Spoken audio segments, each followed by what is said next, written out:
Hey, sports card fans, it's John, Wade Boggs fan. Hope you're all doing well. This is another response video to Greg over at Midlife Sports Cards. In his video from last week, he asked his viewers a really cool question. If you had $1,000 and wanted to start from scratch a vintage card collection, what three cards would you buy with that $1,000? And there were some great responses to his question in the video that he did on Monday. I'll put a link to that video in the description of this video. Definitely go check it out if you haven't. There were some great responses. Greg did a great job in analyzing the different responses, looked for different trends and things like that. So my response here is what I would do with $1,000. Now, one of the things that I found interesting in all the responses that Greg went over in his video, and this is something that I don't think Greg stated that it had to be the case, but I think all the responses to his question, the people picked three different cards, three different players. And I found that interesting because one way to potentially start a vintage collection would be to pick a particular player and try to complete that player's playing day run and then move on to another player. Now, if you're just starting off, maybe just have $1,000, Mickey Mantle may not be the player that you first want to go after because he has some very expensive cards. But you can certainly do player runs of players that are a lot less expensive. Hank Aaron may be one. Now, his rookie card is up there, so for some collectors, it may take a while to save up some money to get that rookie card. But there's so many other great Hall of Famers that you could actually do player runs. So I'm a little surprised that none of the respondents picked a single player and picked three cards of that player to spend $1,000 on. But I'm going to do what everyone else does, and I've picked three players and three cards of a card of each of those players to spend my $1,000 on. Now, my thought process for what cards I would spend the $1,000 on is that if I'm starting from scratch, I'm going to want to collect players that have some historical significance, great careers, Hall of Famers, those top tier athletes from the vintage era. And even though Greg didn't specify it, and some people actually did include it, he didn't necessarily just mean vintage. He could also be pre-war as well. I didn't pick any pre-war cards. I figured if I'm starting off from scratch, even now, after building my vintage collection for over 4 years, I still don't know a whole lot or am really comfortable diving into pre-war cards. I'm more familiar with the vintage era from 1948 to 1980.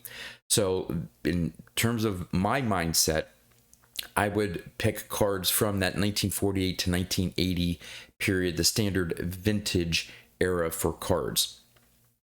So thinking of some of the great players of that era, I'd also want to pick cards of players that had really high standing within the hobby, not necessarily from an investment standpoint.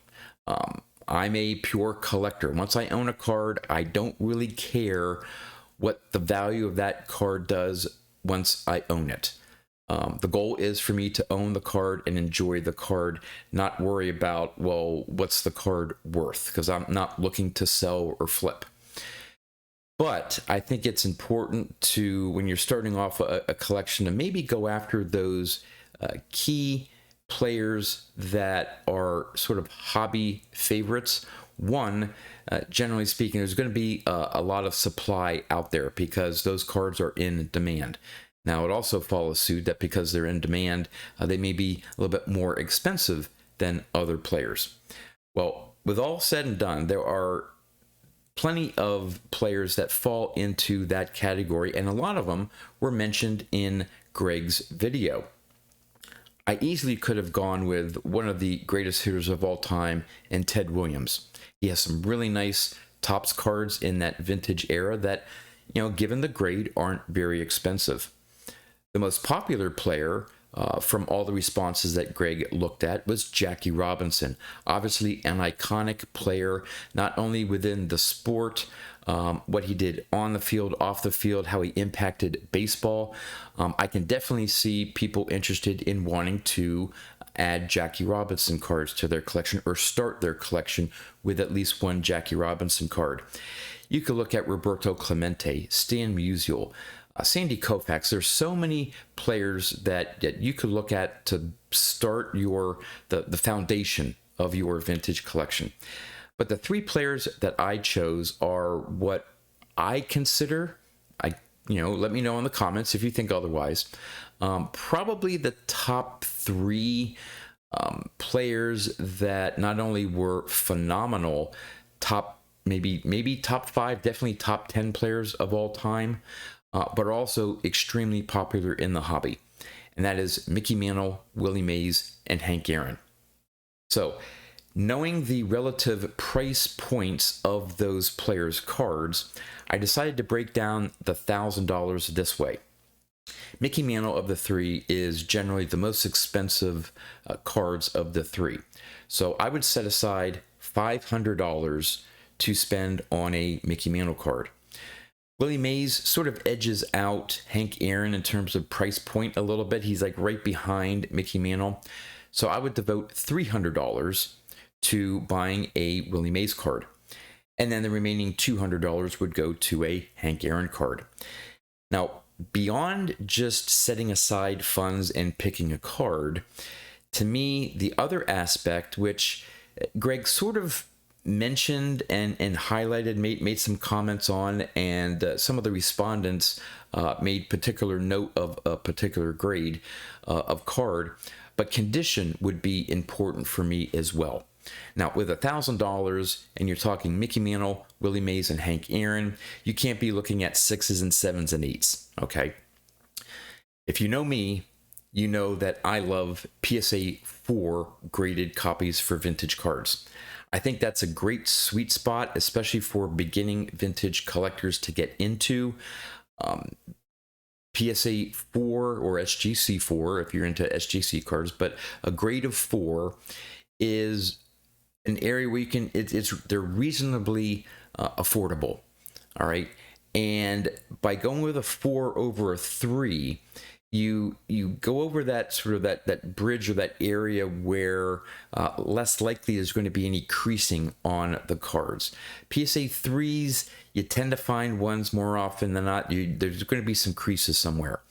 But PSA 4s, usually if you find a well-centered copy, the main issue is corner wear. And I'm okay with corner wear over centering.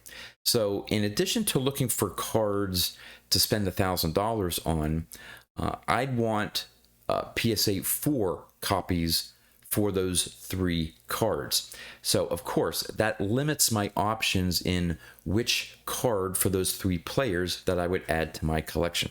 So let's start off with Mickey Mantle first. So I have a budget of $500. So in a PSA 4, to spend $500, it's a small range of potential cards. So I chose his 1960 Topps card. I just love the design of the 1960 set. You have that horizontal design, the great use of colors, both in the background and in the alternating colors for the player's name, the use of a second smaller photograph of the player. The 1960 set is just a beautiful set. And here's a copy of a PSA 4 1960 Mickey Mantle that recently sold for right around $500. So I would definitely love to add that card to my initial vintage collection. All right, on to Willie Mays. Now I have $300 that I would devote to a Willie Mays card. And again, I would be looking for a PSA 4 copy. So it does limit the range of cards that I could look at. But here's a copy of a 1957 Topps Willie Mays that recently sold for right around $300. Love the centering, love the eye appeal of this card, and I love the 1957 top set. It's a pretty basic design. It focuses on the image of the player, and that's a great image of Willie Mays there in his batting stance. Just a great overall looking card. And like I said, this PSA 4 copy came in right around $300. So it meets my eye appeal test, the grade test, and the budget that I would set aside, the $300. Now, finally, for Hank Aaron. In a PSA 4, there are more options available for Hank Aaron in that PSA 4, but I decided to go back to that 1960 set. I really like the 1960 Topps Hank Aaron card. Now, it's more of a portrait image of Hank Aaron, although he has a lot of portrait cards that look fantastic. But this combination of the portrait and the full body image there on the left, and the beautiful colors of that card, and it would sort of be bookends to the Willie Mays. So you'd have a Mickey Mantle and Hank Aaron in the horizontal format of the 1960 Topps card, and then the vertical alignment of the Willie Mays 1957 Topps card. And here's an example of a PSA 4 1960 Hank Aaron that recently sold for right around $200, and it's a beautiful copy. Would love to have that card in my collection. Actually, of all the 3 cards that I'm showing here, the only one that I do have is the 57 Willie Mays, and it just happens to be in a 4, a BVG 4, but it's in a 4. Yeah, I already own that Willie Mays card, but have not picked up the Mickey Mantle or the Hank Aaron 1960 Topps cards.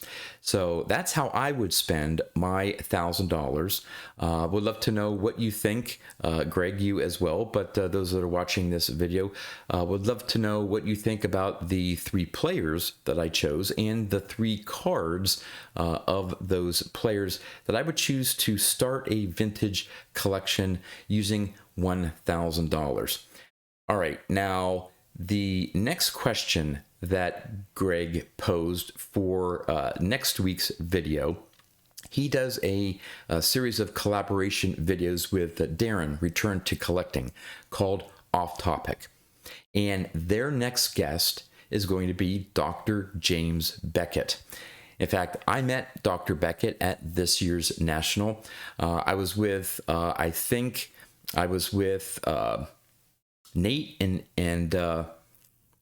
Eric, I think. We were walking around. I think it was on the last day. I think it was on the Sunday, because I had to drop them off at the airport. It was either Saturday or Sunday. And we happened to bump into Dr. Beckett. And we had, just in the middle of the floor there, an impromptu discussion. I bet you we were talking with him for 10, 15 minutes. Really nice guy. I had my picture taken with him. And so Greg wants some ideas on some questions to ask Dr. Beckett. So I think he may pull a couple questions from the responses that we give him. So I'm going to answer that question in my next response video to Greg's question. So stay tuned for next week for that. I think it's going to be a really interesting interview. Would love to hear Dr. Beckett's responses to the various questions that Greg and Darren will have. And with that, that's all I have for you. So until next time, thanks for watching.